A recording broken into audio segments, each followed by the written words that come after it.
Entonces, ¿aquí qué hago con esto? No, ahí está presentando, ya va a quedar grabado.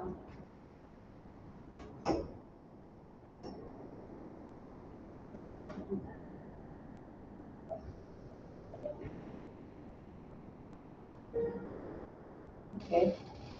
Ok. Entonces, esas serían las reglas del aula, pues.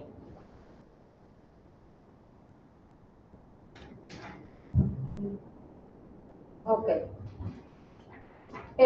¿Cómo vamos a evaluar el aprendizaje? Recuerden siempre que tenemos un primer parcial y un segundo parcial. En el primer parcial tenemos que acumular 30 para que tengamos un examen de 20 y en el segundo es al revés, ¿verdad?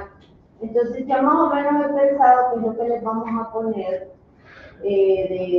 o ya habían pensado en el currículum, en el mensual, que es lo que les vamos a poner de prueba. ¿Y cómo lo vamos a hacer? Pues una evaluación continua integral, cuestionarios cortos, exposiciones grupales, reportes escritos, talleres de laboratorio.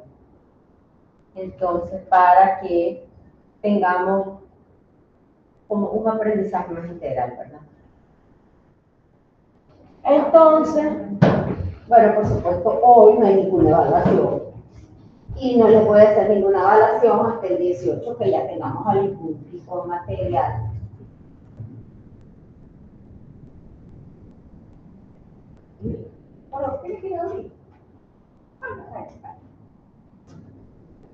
Entonces, taller de interpretación de resultados de laboratorio, vamos a hacer el 18, un cuestionario corto sobre las propiedades de los aminoácidos, el 25, exposición global sobre el efecto Bohr y anemia falciforme. Ahí van a poner ustedes. ¿Sí? Permiso. ¿Cómo está, caballero? ¿Qué clase? Bioquímica. Y después viene el primer parcial. Después vamos a tener un reporte escrito sobre el hidrólisis del ATP. El 29, un taller de emparejamiento de vitamina por encima patología. El 6 de mayo, la falta rato para eso, o sea, ni se preocupen. Ya para entonces van a saber de qué estoy hablando y en un segundo parcial, un segundo examen parcial para sus 100 puntos, todos los que se van a sacar.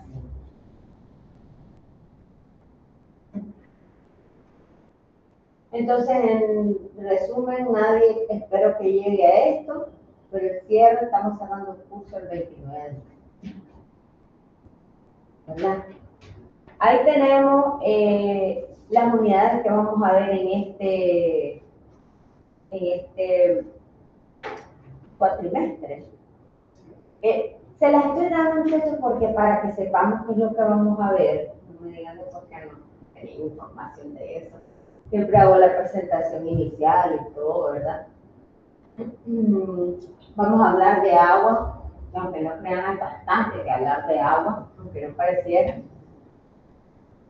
Hoy vamos a hablar del agua como solvente biológico y la distribución del agua corporal. La siguiente clase vamos a hablar de pH, amortiguadores fisiológicos. Si quieren ir leyendo, yo supongo que están bastante llenos de cosas que hacer. Repaso de la ecuación de Henderson, ya la vieron la ecuación de Henderson, como dice repaso. Ok. Sistema Puffer, el bicarbonato, ácido carbónico, la regulación pulmonar y renal, fosfatos, proteínas, hemoglobina. Ahora sí están entrando a los serios ya de medicina. Bueno, el año pasado ustedes vieron, no, sí, inmunología les toca. ¿Qué vieron el año pasado? ¿APS? Anatomía, sí, claro. Sin anatomía no hay, sin esa matadera no hay. Y técnicas de atención al paciente. Biología. Genética, ¿vieron? Ah, pues entonces ya vieron todo lo del ADN y todo. Yo le hago un examen de ADN nítido, ¿verdad? 22 en blanco. ¿Ah? Le digo. Ok. Alteraciones del equilibrio, conceptos clínicos de acidosis, alcalosis, metabólica, respiratoria y mecanismos de compensación.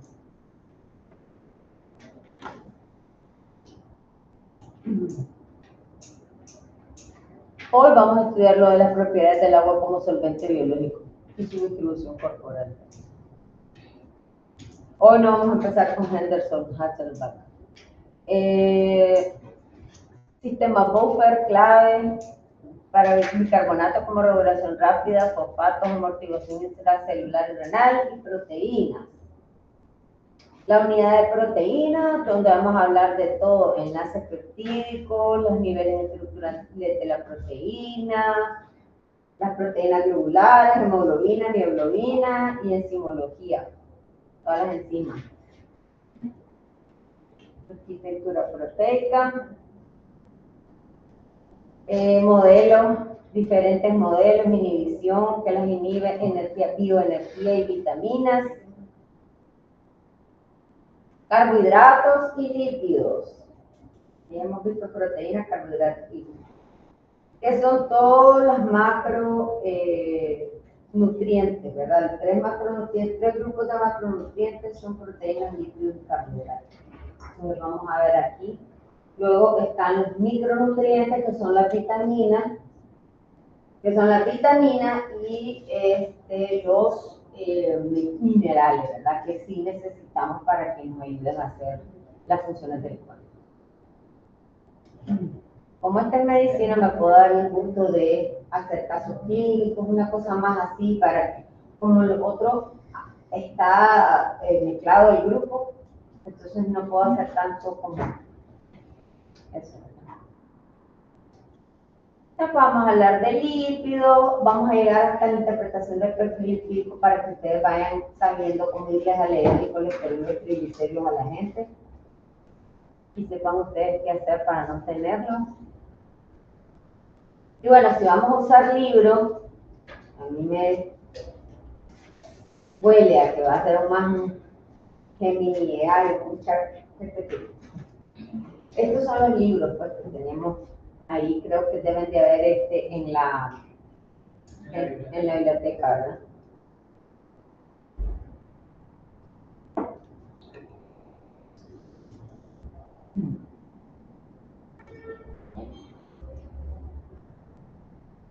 Y este muchacho es cómo se ve nuestro, cada miércoles nos va a tocar juntarnos, realmente son 12 semanas, porque acuérdense que, aunque son 13 semanas, una semana es de Semana Santa, donde yo sé que ustedes van a pasar estudiando profundamente todo lo que vamos a ver en estos días.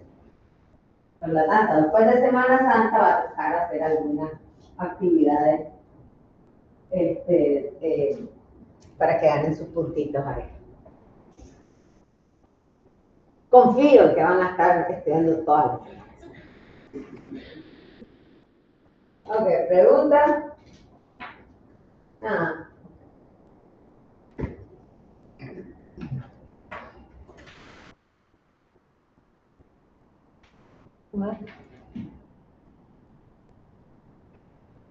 Yo pensaba la semana pasada que iniciamos la semana pasada y le puse ahí bienvenidos este 25 de octubre.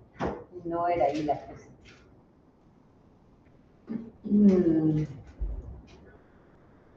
Ok.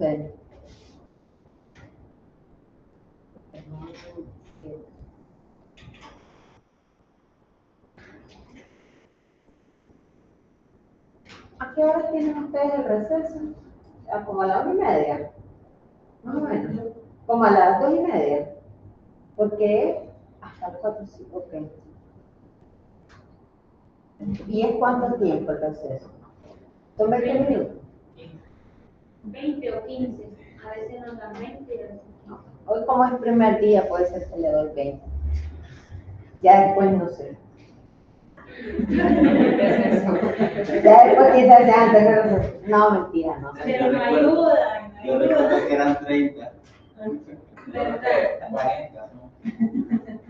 Ay, no, Son ya de una pueden hora hacer mejor. 40. No, son 30 realmente, porque son 10 minutos por hora, ¿no? Sí, 30. 30. Qué barbaridad. Bueno, ahí me vuelvo a presentar, ¿verdad? Entonces vamos a ver el día de hoy. Bueno, estos son los objetivos de la unidad, bases moleculares, comprender la geometría del agua y cómo sus fuentes de hidrógeno estabilizan las macromoléculas y la homeostasis. Hoy vamos a ver estas dos cosas y el resto de la semana ya vamos a ver, el resto de la unidad vamos a ver cosas un poco más complicadas, pues hoy es el día, digamos, más fácil, siempre, ¿verdad? Entonces, a ver, hablemos de las propiedades químicas del agua. Si nosotros nos pusiéramos, agarramos toda el agua de nuestro cuerpo, la imprimiéramos y la pusiéramos de vuelta en esta vasija que somos nosotros, el 70% del cuerpo se llena de agua y el otro 30%, digamos, es lo que queda que no es agua. Nosotros estamos de agua hasta aquí, ¿verdad? Distribuida, ¿verdad? El 60 al 70% de nuestro cuerpo, todo nuestro peso corporal es agua. Eso no varía según el general. Varía un poco, sí, pero por eso es entre 60 y 70. No es un número fijo, sino que es un rango. Y además tiene que ver si estás deshidratado, tiene que ver varias cosas, pues, pero digamos que más o menos.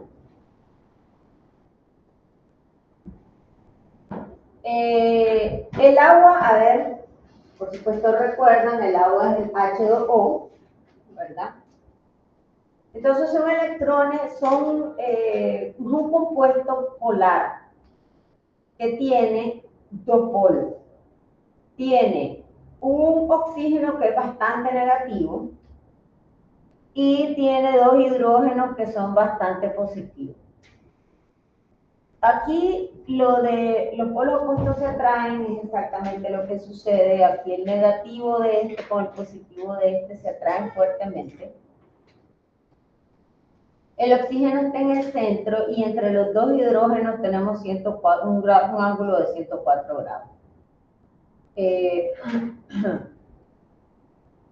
un tetraedro irregular. El agua como solvente biológico. Es el principal componente de las células del plasma. Funciona como medio de las reacciones bioquímicas. Ya vamos a ver por qué. Es el vehículo de transporte cuando se convierte en sangre o linfa. Y es el regulador de la temperatura. Y participante en las interacciones hidrofílicas e hidrofóbicas e iónicas.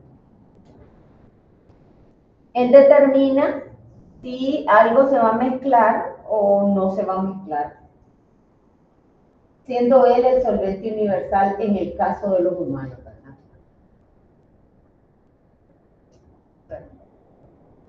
Distribución de la carga, tiene una carga parcialmente negativa en el oxígeno y positiva en los hidrógenos. La consecuencia clínica es que el agua logra disolver las moléculas de cloruro de sodio. ¿Qué es cloruro de sodio?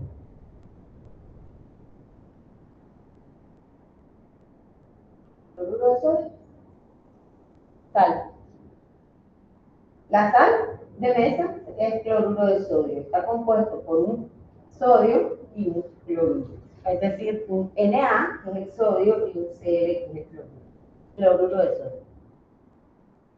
Mediante la formación de capas de hidratación. Cuando otro es el componente se llama diferente las capas, pero aquí, como es agua, se llaman capas de hidratación. Y que son necesarias para la vida misma y la excitabilidad neuronal.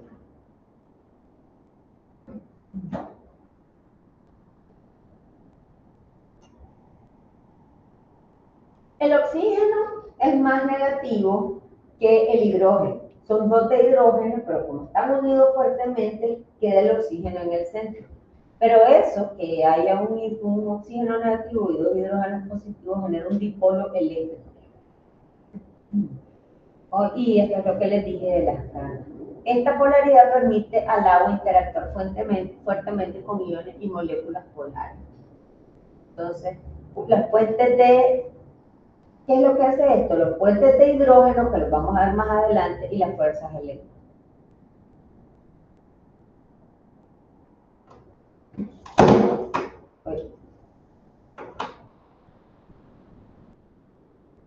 Ok, el enlace del hidrógeno.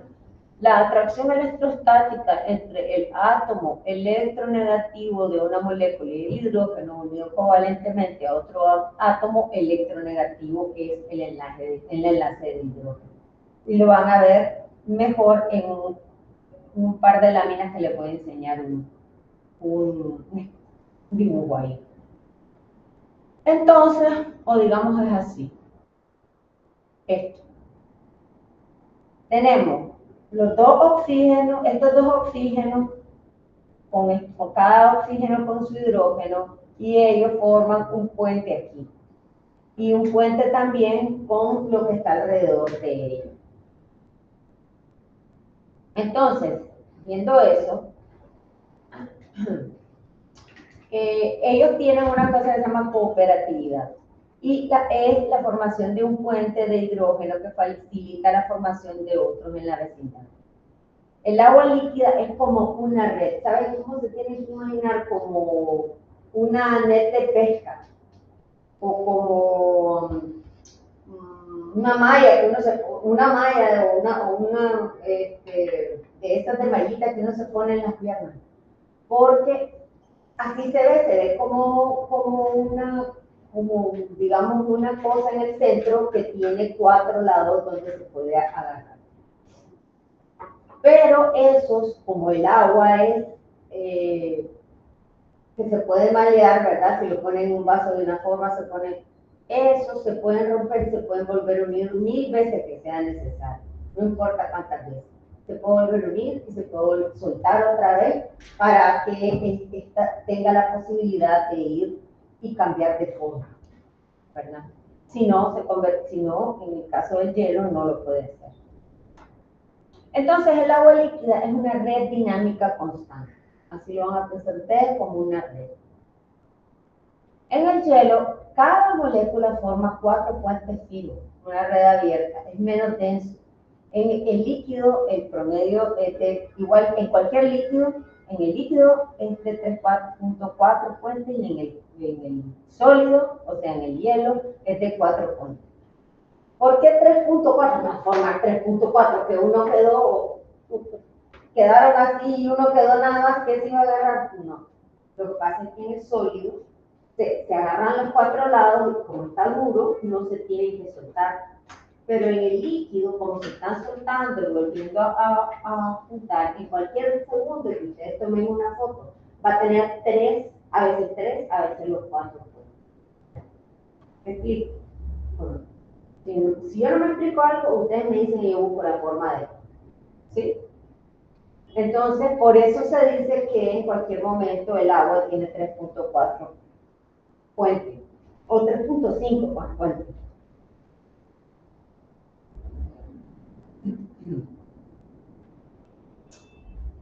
Es decir, tiene posibilidades de unirse a otras 4 moléculas, pero estos enlaces se rompen y se vuelven a unir, por lo que se dice que cada molécula de agua en promedio tiene una unión con otras 3.4 moléculas de agua.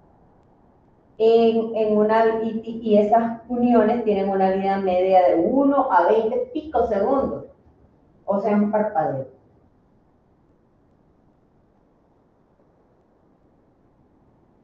Entonces estos serían, digamos, los 4 que tiene y alguno de estos se va a despegar en el momento de que se tome una foto, por decirlo así. En un segundo, en el instante de que alguien pueda captar esto, ya uno se desunió del otro y el otro ya se unió, ¿verdad? Entonces, dentro de las propiedades del agua, tenemos la cohesión, que es la atracción y tendencia que tienen entre sí las moléculas de agua, para mantenerse unidas gracias a la capacidad de formar puentes de hidrógeno. Realmente creo que debería de ser así, ¿no?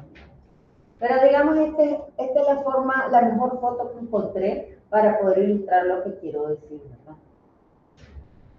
Entonces, esta sería la cohesión, es la unión entre los diferentes, entre las diferentes moléculas de H2O. Y esta es la adhesión. La adhesión es la atracción de las moléculas de agua por compuestos diferentes como superficies polares o contrarias. Para que algo pueda interactuar con el agua, tiene que tener carga. O sea, tiene que tener algún tipo de carga. Hay líquidos que no tienen carga. Entonces no pueden interactuar con el agua. Y ya lo vamos a ver. Hay elementos que no tienen carga y ya lo vamos a ver. ¿En qué momento? ¿Por qué? Una pregunta, ¿por qué nadie se quiere sentar aquí enfrente? Yo pensaba que era por mi culpa. Y iba a decirle que si no muere. ¿Y aquí? No, aquí me están engañando. ¿Y aquí? ¿Por el frío también? Por el calor. Ah, por el calor. Ahí. Entonces, si yo les pregunto en el examen cuál es la cohesión, y yo les pongo esa foto ahí, ¿cuál es la cohesión? La cohesión es esta y la adhesión es esta. Okay. Entonces, ¿se acuerdan que les estaba diciendo que un agua es como una net? Si ustedes ven, esto es como una net. Todas estas son las pequeñas uniones que tienen y dejan de tener las moléculas de agua, digámoslo así. Y esto genera una cosa que se llama tensión superficial del agua, que permite que se puedan posar pequeñas cosas encima de esta agua. ¿Ustedes alguna vez han visto una foto de un zancudo encima de una gota de agua? Claro, tiene que ser una microfotografía, pero un zancudo, ciertos animalitos muy pequeños, se logran, porque su peso no es tanto como para romper ese enlace, y ellos logran quedarse sobre la gota de agua.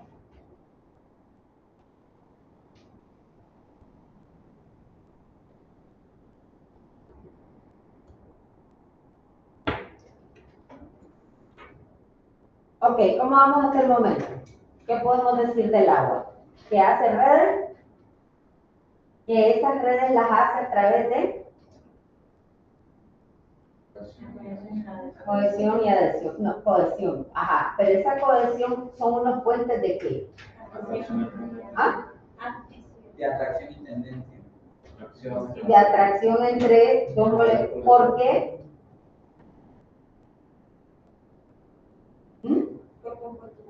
Porque tienen compuestos diferentes las mismas moléculas de agua. Unos son más fuertes como el del H2O y otros son más suaves como las uniones que tienen con otras gotas de agua, ¿verdad? Que por eso pueden ser líquidos o no.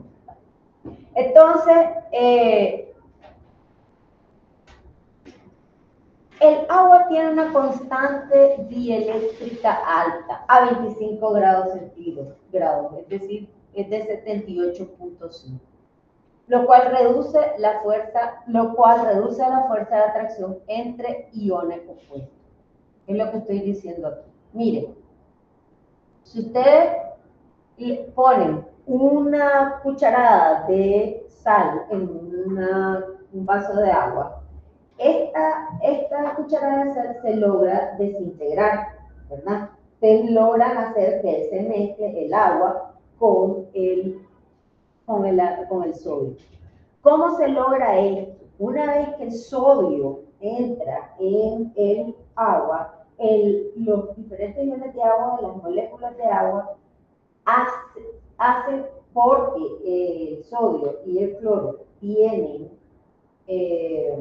polaridad, el sodio es positivo y el cloro es negativo, el agua va a rodear estas moléculas y las va a dividir. ¿Ya? Es como que metiera un cuchillo entre el cloruro y el sodio y los rodea para que no se puedan volver a juntar. Entonces, pero las rodea de una forma especial, no las rodea así nomás. Si ustedes se fijan, el sodio es bien positivo. ¿Y qué lo está rodeando ahí? ¿Las moléculas de qué? De agua. Sí, pero ¿qué parte de las moléculas de agua? El oxígeno. Ajá, ¿y el oxígeno es positivo o es negativo? Negativo. Ajá, perfecto. Luego tenemos el cloro, ¿verdad? Que tenemos que el cloro es bien negativo. Entonces, ahí, ¿quién lo está rodeando? Es el agua, pero ¿quién? ¿Qué lado del agua? Primordialmente el hidrógeno, porque el hidrógeno es que es positivo. Entonces, así, logrando esa división, es que el agua logra ser el solvente. ¿Sí? Así, logrando esa división, si el soluto, que es en este caso el sodio, se quedara junto, el agua no lo pudo disolver. Eso es una disolución. Ya con eso logró que se disolviera el producto que le pusieron. Entonces, ¿qué es lo que pasa? El agua tiene una constante alta de 78.5, es muy cercano al 100. Estabilización de iones. Los solventes con una constante dieléctrica elevada son muy eficaces para rodear, separar y estabilizar los cationes y los aniones en una solución, facilitando que el sólido se disuelva. Cationes y aniones positivos y negativos, ¿verdad? Que es lo que les había dicho en la anterior. La constante dieléctrica mide la capacidad de un solvente para reducir las fuerzas de atracción electrostática entre partículas con carga opuesta, como los iones de sal. Entonces, cuando yo les digo que tiene una constante dieléctrica del 78.5, quiere decir que 78.5 puede el agua reducir las fuerzas de atracción entre el sodio y el cloro. Ya, 78, habrá un 30, un 21% y medio, unos 21% y medio que no se logra desbaratar, pero el resto se logra desbaratar casi todo, ¿verdad? La relación entre la constante dieléctrica de un solvente y la solubilidad de un soluto, especialmente compuestos iónicos, es directa. A mayor constante dieléctrica, mayor capacidad tiene el solvente para disolver sales o sustancias. ¿Cuál es la única cosa que necesita tener? Que necesita hacer algo que tenga polos. Es decir, necesita hacer algo que sea polar. Que si el soluto que estamos queriendo dividir en este solvente no tiene polo, no tiene, fuera apolar, es decir, el sodio no fuera, perdón, el sodio no fuera positivo y el cloro no fuera negativo, no lo puede hacer, porque él lo hace a través de fuerzas de iones, ¿sí? ¿Me explico? ¿No? Le vuelvo a explicar. Entonces, si cuando intentamos disolver, digamos, hacerte un agua, ahí vamos a llegar, no te andaste, muchachos. Exactamente, esa es la.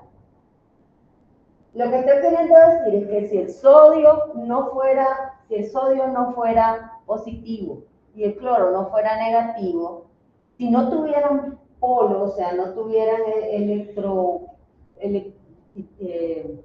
esta constante dieléctrica, no podría el agua disolverlo. Y exactamente, eso es lo que pasa con el aceite. El aceite, ciertos aceites no tienen polo, no tienen polaridad, entonces son hidrofóbicas. Ya vamos a hablar un segundito de eso. Pero exactamente eso, ¿sí? ¿No? Entonces, el sodio, ya les dije, lo rodea ¿quién? El contrario, porque el contrario se atrae, ¿verdad? Y el cloro también lo rodea sus contrarios son las cargas positivas del hidrógeno. ¿Sí? Que no le... ¿Qué pregunta me pueden hacer ahí? la veo que no sé, como que no estamos muy claras qué es lo que necesitan saber para, qué les puedo explicar mejor. En el caso de que solo haya de sodio o en el caso ¿Perdón? en el caso de que solo haya uno.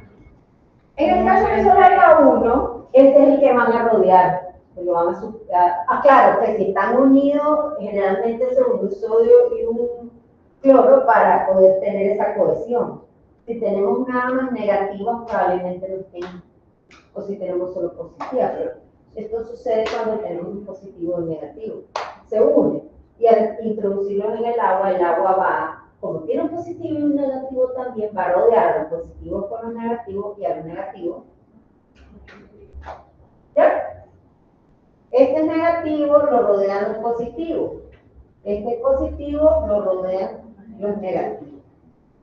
¿Sí? ¿Ahora sí? Ok, perfecto.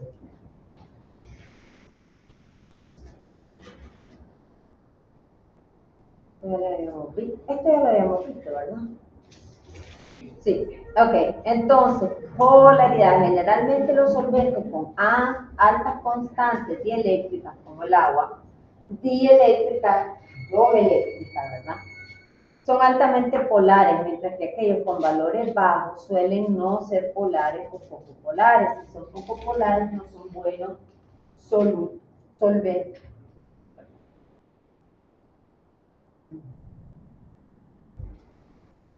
El agua es un buen amortiguador térmico. A ver, muchachos, ¿cuántos grados centígrados se necesitan para que el agua hierva?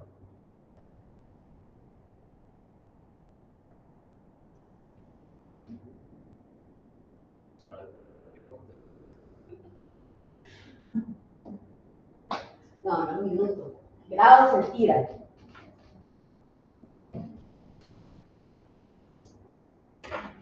Se necesita cerca de 100 grados centígrados para que el agua hierva.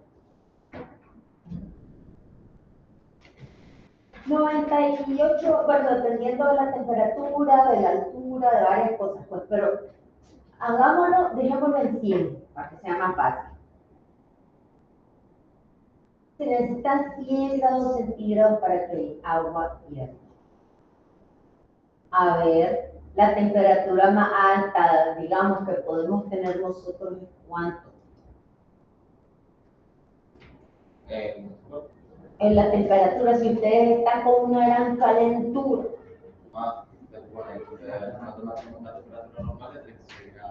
No, ¿hasta cuánto? Sí, o sea, si ustedes tienen una gran calentura, más o menos, ¿cuál es la temperatura? 41 y esto se evoluciona. Y ahí vamos a ver por qué comienza a funcionar. Pero entonces ustedes imagínense que para que hierva el agua se necesita la calentura más grande que podemos tener 2 veces y medio. Eso se necesita para que el agua empiece a hervir. Es decir, 100 grados. Y la temperatura que nosotros podemos tener es 41, pero alrededor de 40. Se necesitan 2 veces y medio la temperatura más alta que nosotros podemos tener para que el agua hierva. ¿Y a cuánto se congela el agua?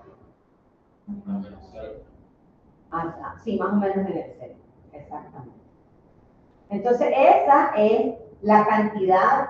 Por eso es que el agua es tan estable, porque puede llegar a un poquito antes de cero y todavía no está congelada, y puede llegar a 100 y todavía no está bien. O sea, 95 puede estar bien. Entonces tiene un amplio rango, ¿verdad? Entonces es el soluto más perfecto porque es un amortiguador térmico. El agua absorbe grandes cantidades de calor con cambios mínimos de temperatura. Para que a él un grado centígrado de agua le haga algún daño, él lo absorbe y lo dispersa. Y de esa forma no lo conserva. ¿Qué es lo que pasa? Con esto se previene la desnaturalización de las proteínas durante el ejercicio físico largo. ¿De qué estoy hablando? A ver, muchachos, nosotros estamos llenos de agua, pero digamos que la construcción, los ladrillos de nuestro cuerpo son las proteínas, ¿verdad? Entonces, nosotros estamos hechos de la misma materia que el huevo y la carnita de vaquita y de pollito que no comemos, ¿verdad? A ver, ¿qué sucede si ustedes agarran y meten a un huevito en esa agua hirviendo? Se cose. ¿Y qué significa? Si ustedes lo abren cuando el huevito no está cocido, ¿cómo sale el huevito? Líquido, maleable, es algo que puede. Pero si ustedes lo abren cuando el huevito ya hirvió, ¿cómo sale? Sólido. Y la carne, digamos, si agarramos un pedazo de carne que está sangrosa, todo así, lo vamos a caer en el agua hirviente, ¿qué es lo que pasa? Se suaviza. ¿Ah? Se suaviza. ¿Y qué más pasa? Cambia de color. ¿Y qué es lo que sucede ahí? Ahí lo que sucede fue la desnaturalización de las proteínas. Entonces la proteína se desnaturaliza, pierde su naturaleza y cambia, y eso causa que, por ejemplo, nos vamos a comer el huevito, la carnita, ¿verdad?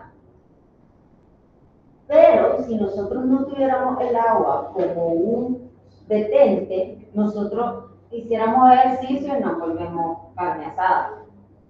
O tenemos una fiebre y nos volvemos huevo cocido. Una refrigeración líquida. ¿Ah? Una refrigeración líquida. Es como una refrigeración líquida, exactamente. Entonces la gente empieza a convulsionar exactamente por eso, porque puede haber una desnaturalización de proteínas, la temperatura sube tan alta que las enzimas dejan de funcionar, porque las enzimas tienen que ver con la temperatura del cuerpo. Entonces nosotros como humanos necesitamos mantenernos estables de calor o de frío. Entonces, si dígale que su profesora le va a bajar puntos. Entonces, el que nosotros tengamos agua en el cuerpo, que el cuerpo sea el agua sea nuestro refrigerante, previene que nosotros nos hirvamos. Cuando aquí en Nicaragua vamos a la playa, ponemos el vestido de baño, vamos a la playa a bañarnos y está en 40 de calentura, el calor de la playa. Y aún así nos metemos en el agua y no nos hervimos, ¿verdad? No hervimos como huevo por el agua, porque el agua disipa el calor. ¿Sí? Ok. Entonces, al sudar, el cuerpo disipa energía térmica, rompiendo puentes de hidrógeno superficial. Ese mecanismo es el mecanismo más potente de enfriamiento que tenemos los humanos. El aire acondicionado no cuenta, porque no lo tenemos integrado. Entonces, esta es la forma que el humano se logra refrescar. Entonces, cuando ustedes están haciendo un ejercicio muy fuerte, ¿qué sucede? Van a sudar, porque esa es para mantener nuestro cuerpo en una temperatura. Nosotros podemos estar entre 35 y 41 grados, estirando la cosa bastante. Antes de que empecemos a tener hipotermia, antes de que empecemos a tener una desnaturalización. Si nuestro cuerpo está cambiando de temperatura, podemos bajar a 35 o podemos subir hasta 41, a 34. Pero hay un momento en que ya nuestro cuerpo, entonces nosotros necesitamos tener ese control finísimo de la temperatura. Que para el agua no es nada, porque puede pasar de 0 hasta 100 y hasta esos momentos cambia de su textura.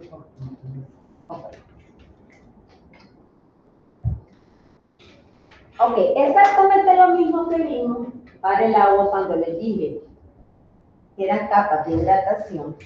Tenemos este nombre que se llama capas de solvatación, cuando no es agua, sino que el líquido que es el solvente.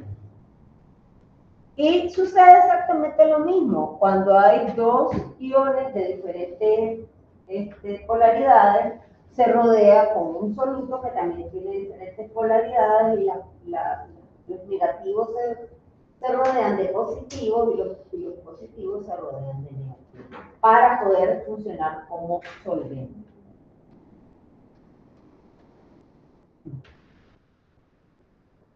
Okay.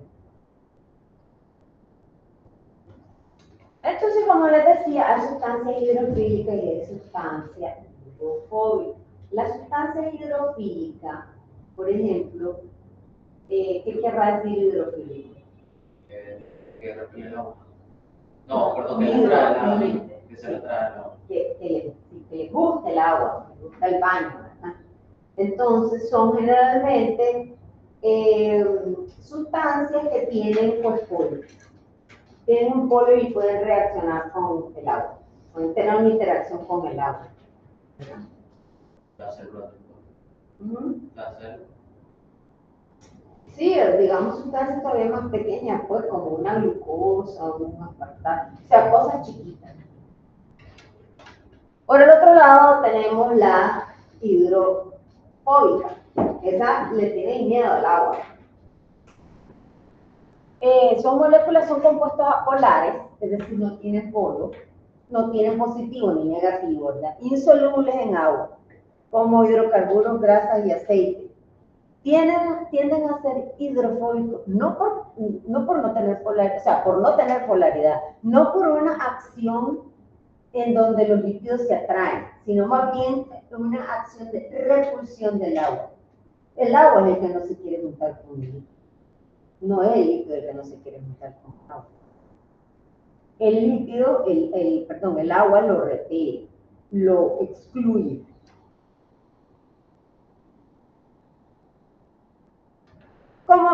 Justo como estabas diciendo Eduardo, aquí hay agua y aquí hay aceite y no se juntan. No podemos hacer que se junten, por más que los mezclemos. Lo más que podemos lograr hacer es que el agua, ustedes echen en un agua ustedes echan una cucharada de aceite y mezclan lo más que puedan y se empiezan a hacer pelotitas y pelotitas y pelotitas de aceite que después ellas mismas se van a volver a juntar y hacer una pelota más grande. ¿Por qué? No porque ellas no quieran juntarse, pero ellas no tienen, como no tienen polaridad, tienen que todo el tiempo estarse resguardando y después ellas se van a juntar en uno solo. Ese es un problema que podríamos tener nosotros en el cuerpo humano cuando comemos líquidos, pero que no tenemos porque tenemos mecanismos para romper esos líquidos, que son las sales biliares, por ejemplo. ¿No? Pero bueno, en algún momento más adelante hablamos de eso. Entonces, ¿qué pasa? También tenemos sustancias que son antipáticas. Esto significa que tienen una parte polar y una parte no polar. Y estos son los fosfolípidos. Los fosfolípidos, que componen muchas de nuestras membranas, tienen una cabecita que es polar, que es esta, y una colita que es apolar, que es esta. Entonces, ¿qué sucede? Ellas ponen todas sus cabecitas juntas afuera, ¿verdad? Y ponen todas sus colitas juntas adentro. Y si es doble, digamos, como si esto es un liposoma, afuera tenemos toda parte donde vaya a tocar agua, tiene que tener una cabecita polar. Y las colitas adentro, ¿verdad? Todas las colitas juntas. Entonces, por ejemplo, este tiene un hoyo en el centro. Claro, obviamente estamos hablando que este es un corte que se hizo aquí. Y entonces esto es completo, esto es cerrado, esto es una pelota de pura cabecita, ¿verdad? Y esta es una micela y también es cerrado así. Y es una pelota de pura cabecita. Y todas estas cabecitas tienen adentro, afuera, que es el agua, están tocando el agua y todas las colitas están adentro.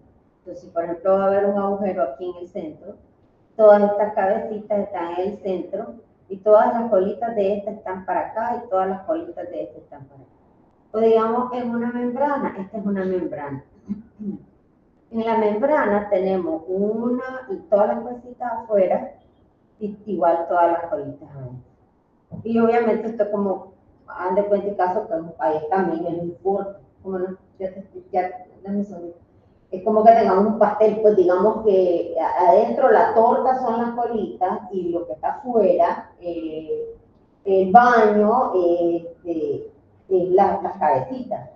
Por supuesto está rodeándolo todo, pues aquí es como que ya cantamos el Happy Birthday y a partir. Bueno.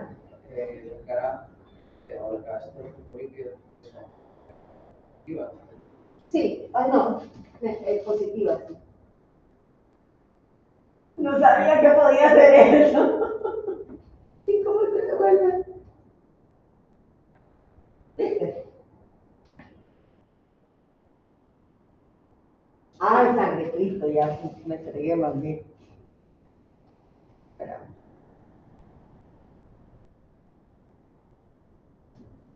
Ay.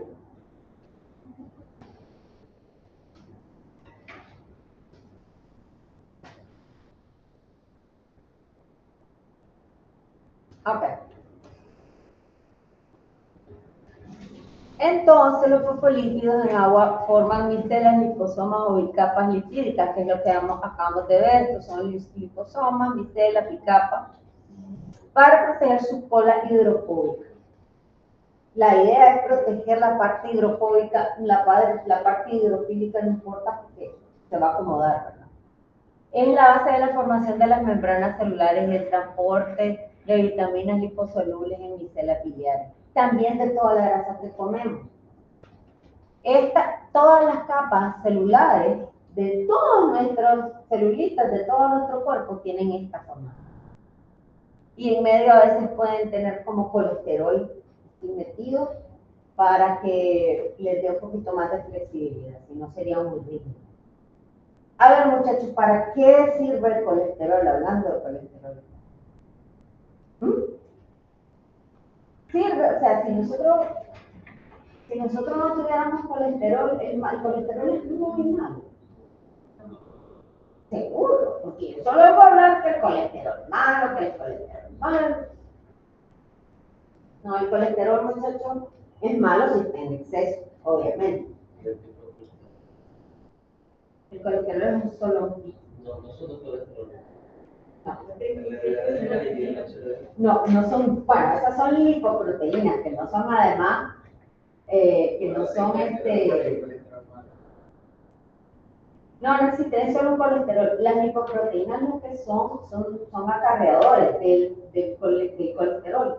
Entonces, las malas son las que llevan, la gente dice mala es la que lleva el colesterol hacia los tejidos. Y lo que la gente le dice buena es la que recoge el colesterol de los tejidos. Eso es todo, son las lipoproteínas que son los tóxicos. Porque justo estamos diciendo que el colesterol, como un líquido, no puede andar libre ahí en la sangre, que es más que todo agua. Necesita juntarse con alguien para que ese alguien lo pueda transportar. ¿Ya por qué? Porque si no, lo que tendríamos es una gran pelota de grasa en un solo lado y no podría viajar. Entonces, generalmente los líquidos tienen que viajar con alguien más, ya sea que viajen con una proteína o que viajen con un azúcar, con un carbohidrato. Ahí vamos a verlo eso después. Pero si el colesterol no existiera y hubiéramos desaparecido como especie, porque el colesterol es base para la formación de las hormonas sexuales. No habría muchachitos en este mundo si no hubiera colesterol. Así es, ¿verdad? Interesante. Bueno, sigamos. Ya en un rato les doy su respiro. Ok. Entonces, el principio de la ósmosis. Entonces,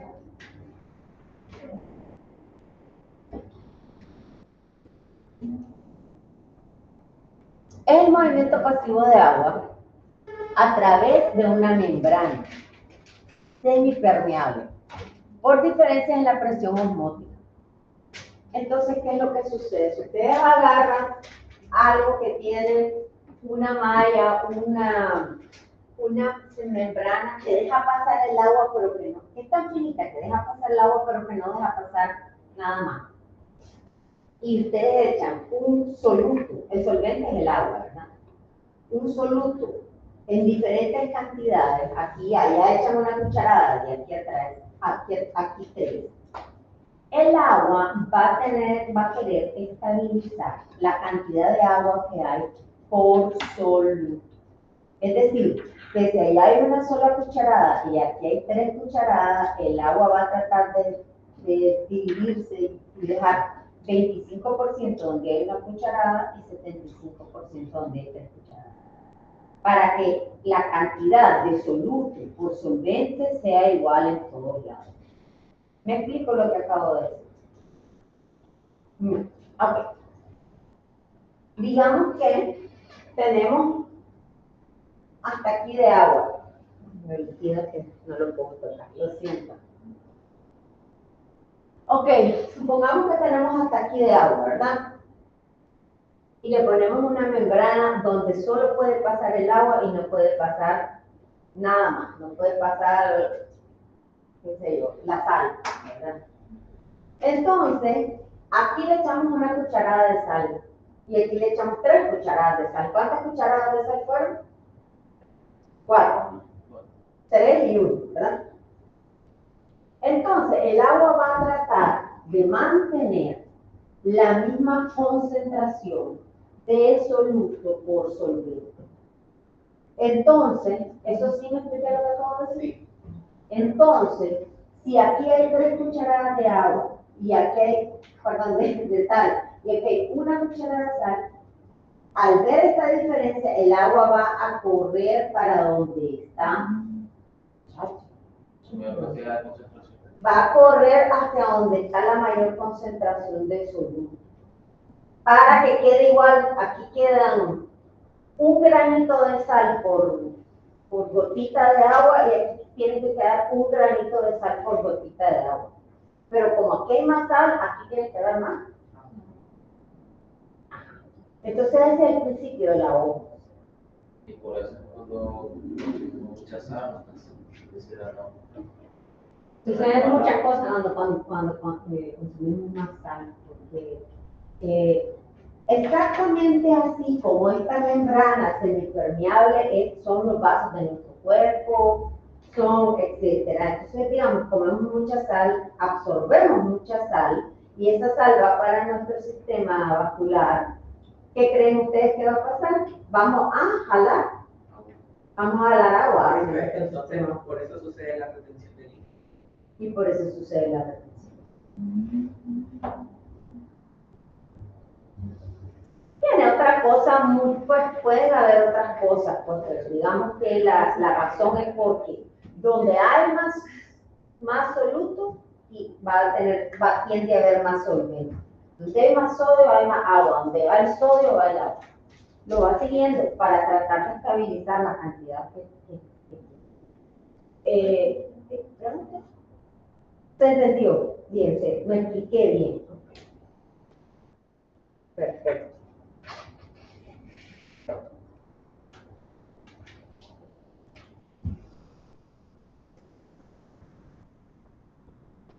El sentido inverso, si nosotros quisiéramos hacer una ósmosis inversa, de la que ya probablemente hemos oído, lo que habría que hacer es, como que voy a cantar, lo que habría que hacer es, al echar una solución concentrada en esta parte de aquí y echar agua aquí, lo que sucedería es que para mantener la concentración el agua se iría donde hay más sal, ¿verdad? Digamos. Si nosotros queremos hacer una ósmosis inversa, lo que se hace es aplicar presión a esta parte. Y como lo único que puede pasar es el agua, ¿qué va a suceder? El agua se va a ir para acá y aquí ¿qué es lo que vamos a tener?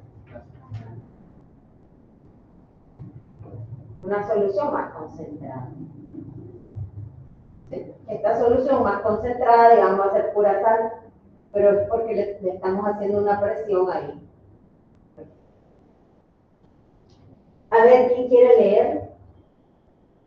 Fíjense, muchachos, ustedes están con... Ustedes ya han pasado por eso. En el otro sentido, se encuentra la ósmosis inversa, en la que se obliga a pasar el solvente de la solución de mayor concentración al de menor concentración, aumentando la presión en la zona donde la solución está más concentrada. El resultado que obtiene es muy diferente.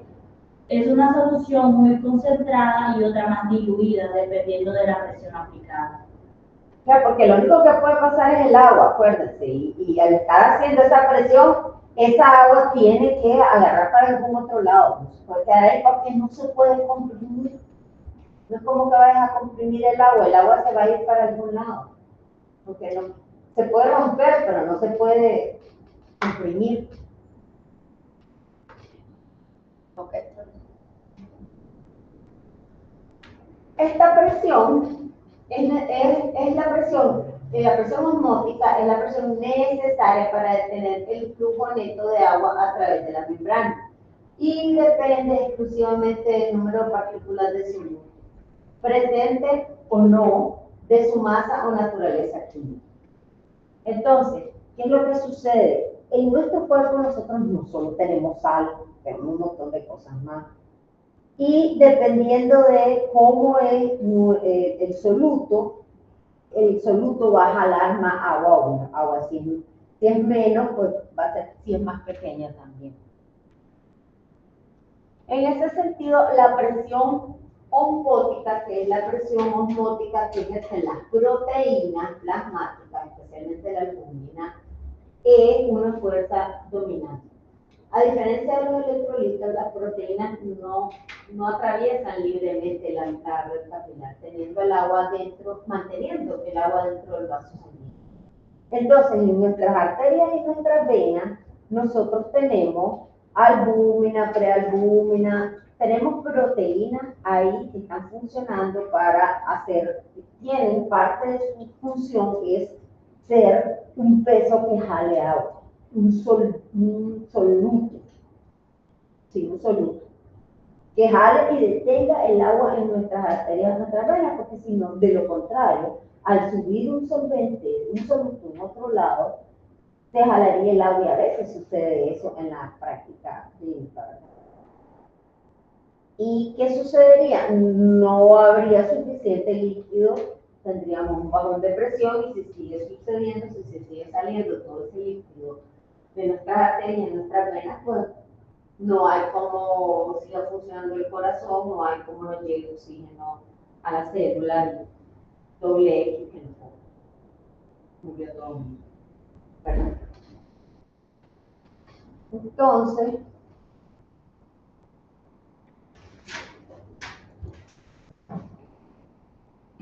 pero la presión osmótica, que es la que atrae el agua hacia el interior, tiene una presión contraria, porque en nuestro cuerpo todo es así, todo se mantiene, si hay algo que jala, hay algo que devuelve, ¿verdad? Y entonces hay una presión hidrostática que empuja el agua hacia afuera del capilar.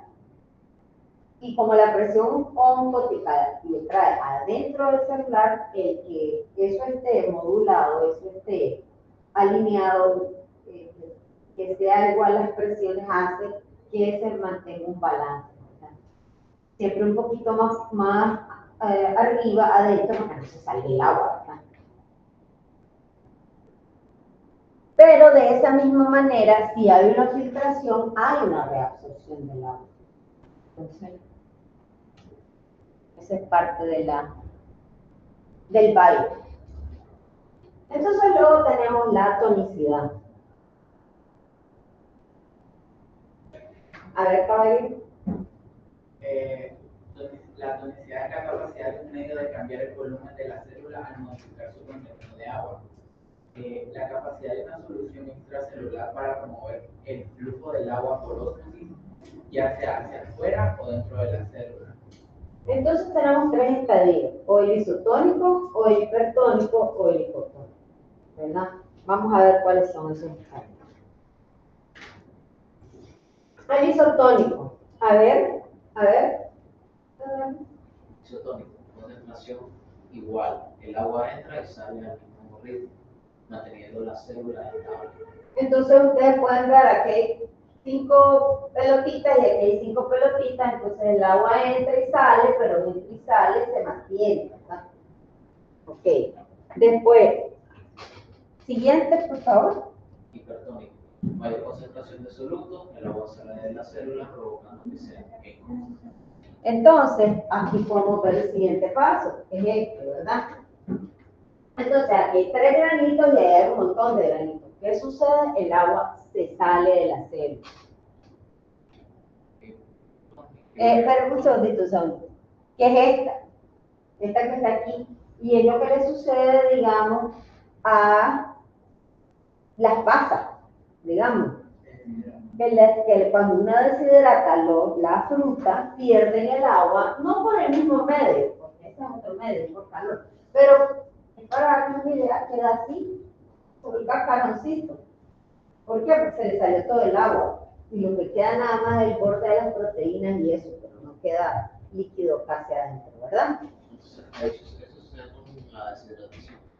Eso es con la deshidratación cuando sale el agua, pero en este caso estamos hablando de otro tipo o sea, esto es porque hay un soluto afuera que está jalando el agua, ¿verdad? ¿Sabes cómo que? Digamos que agarras un pescado y lo pones en sal. Esta gente o carne, que la guindan, las ahuman, no sé cuánto, y la carne queda, ¿cómo queda esa carne? Dura, tiesa. O bueno, cuando vas al mar. O cuando va al mar. Exactamente, en el mar hacen mucho eso. ¿Por qué? Pues es una forma de conservación, porque el agua también es donde se agarran las bacterias, igual que nosotros, ellas necesitan agua, y ellas se agarran de eso para reproducirse.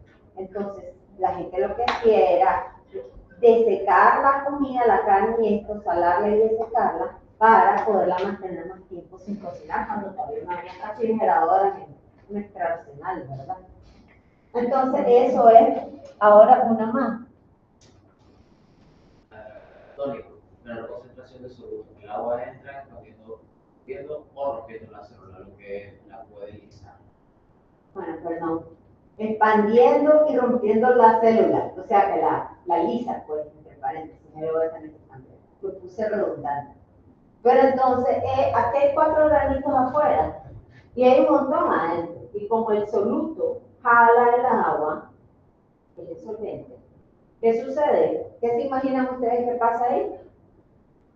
Se pone pompeada la célula. Pero si se llena mucho de agua, la célula un eritrocito se puede expandir, pero no se puede expandir infinitamente. Ni siquiera una chimbomba se puede expandir. Entonces hay momentos en que ¿qué sucede? A ver, muchachos, ¿qué sucede? Ah, esto. Exactamente. Entonces, ahí tenemos lo que es la tonicidad. Pero ¿cómo sería en el hipotónico? Porque sería como una pasta. blando. ¿Ah? No, en el hipotónico, cuando se expande, sería como que... Como hipotónico, hipertónico, hipotónico, ajá. Sería como más bien como blando. Pero podría ser duro. Si está lleno de agua, blando, digamos que tiene una cierta movilidad, lo normal. Si se pone seco, se pone de viaje duro. Y si se pone muy lleno de agua, duro también. Pero diferente duro, ¿verdad? Es como el duro de la chimbomba. Como un duro de la chimbomba. Agarra una chimbomba y la llenas de agua. Se expande, hasta pero es como es dura y pesada. Mientras que el otro, si está la chimbomba sin agua, sin nada de agua, tenemos una chimbomba hipertónica, sería, porque afuera está hipertónica. Ok. La tonicidad de la que estamos hablando es la del medio, no nos confundamos, porque podríamos decir, si ellos están, si ¿cómo que se llama? El que está hipertónico o hipotónico es el eritrocito, entonces ese es el que ya se va a sacar o va a meter agua, ¿verdad? ¿A dónde va el soluto? Respuesta. Va él. ¿Dónde va el soluto del solvente? no lo escuché. A donde ve el soluto va. Va el solvente. A donde ve el soluto va el solvente.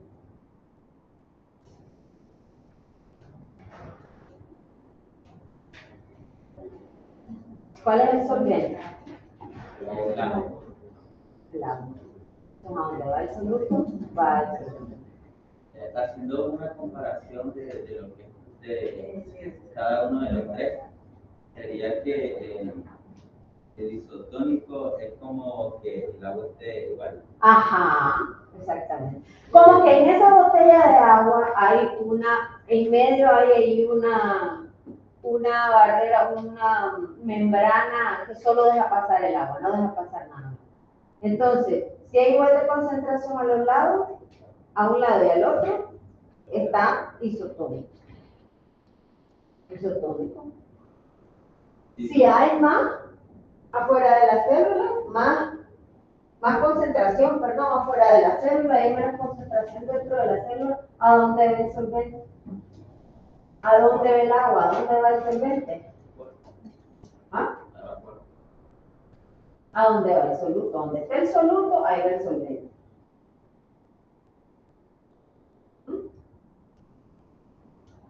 El sodio siempre jala el agua. ¿Sí? Y donde está el soluto, siempre va el solvente. Entonces, si hay mayor concentración del soluto dentro de la célula, se va a llenar de agua. Si hay mayor concentración de soluto fuera de la célula, se va a desecar la célula, se va a salir el agua. Acuérdense, es más fácil que donde vaya el soluto vaya el solvente. Entonces ustedes les cambian la cuestión y les dicen, ahora lo que está hipertónico es la célula, ya saben ustedes, que si hay más soluto dentro de la célula, ahí es donde va a ir el agua. Eso es lo que va a pasar. Ya más fácil no les puedo decir. A ver. A ver si ya se van. Ok. Hagamos un corte aquí, para que se vayan a tomar sus 20 minutos.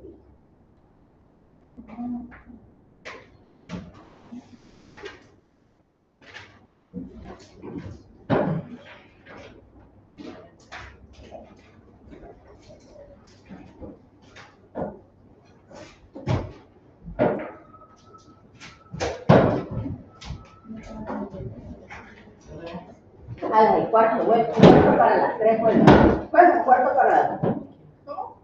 Un cuarto para las 3, volveríamos.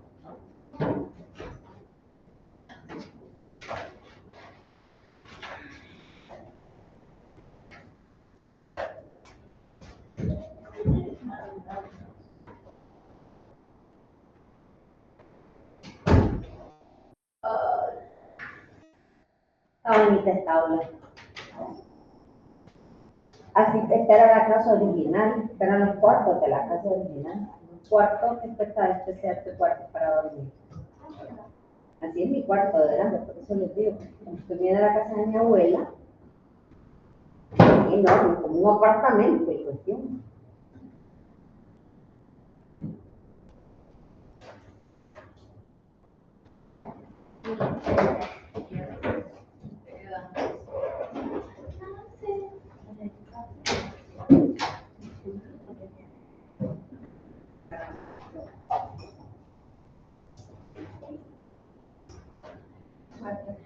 Aquí es más.